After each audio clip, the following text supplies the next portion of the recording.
দেখ আমি একটা কথা বলবো, তুই হয়তো অর্পিতাকে ভালো বন্ধু মনে করতেই পারিস, তুই ওকে বেস্ট ফ্রেন্ড মনে করিস, বাট ও তোকে একটুও ভালোবাসে না। তুই যখন থাকিস না, তোর পিছনে কত কথা বলে জানিস তোর নামে।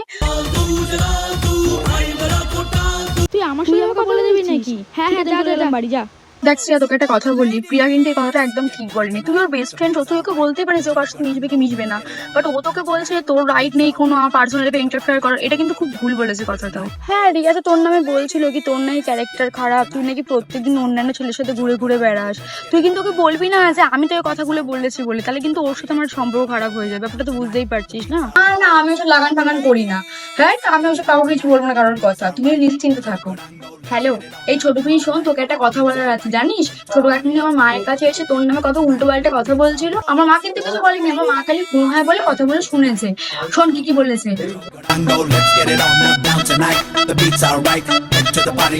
আর তুই আসলে তোর সামনে কত ভালো মানুষের রূপ দেখায়, এইটাই হচ্ছে ওর আসল রূপ।